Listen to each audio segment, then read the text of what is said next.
आयुष्यात पहिल्यांदाच वाळवण बनवायला घेतला आणि हा अनुभव माझा कसा होता हे तुम्हाला समोर सांगतेच मी. त्याआधी नमस्कार मंडळी, स्वागत आहे तुमचं माझ्या एका नवीन मिनी ब्लॉगमध्ये. आज मला मुगाच्या डाळीच्या वड्या बनवायच्या होत्या आणि खूप दिवसाची इच्छा होती माझी की आपण पण काहीतरी वाळवण बनवायला पाहिजे.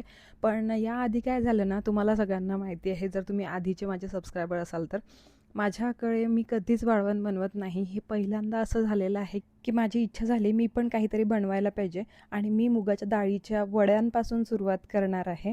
आता बघू समोर काय करते तर.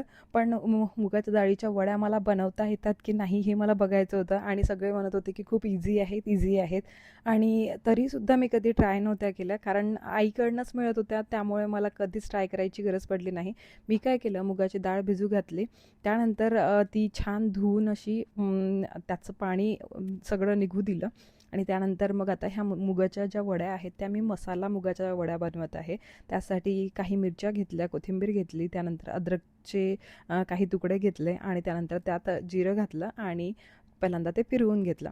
नंतर जी डाळ आपण घेतलेली आहे, म्हणजे ती डाळ जी धुवून ठेवलेली होती ती मी त्यात घातली आणि छान डाळीला मिक्सरमधून काढून घेतलं. म्हणजे जास्त नाही आपल्याला पेस्ट करायचं त्याचं चिकनं, असं आपल्याला थोडा जाडसरच त्याचा पेस्ट ठेवायचा आहे आणि त्याला मला घालायला खूप वेळ लागणार आहे. म्हणून मग मी काय केलं, पॉलिथिनचा एक जुगाड केला.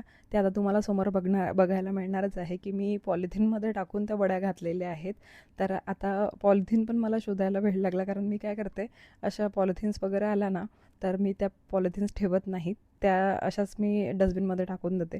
पण पॉलिथिन शोधली, त्यानंतर त्याला कट केलं, कोन बनवला त्याचा आणि अशा प्रकारच्या मी वड्या घातल्या आणि मला स्वतःला विश्वास बसत नव्हता की मी वड्या स्वतः घातल्या म्हणून ह्या.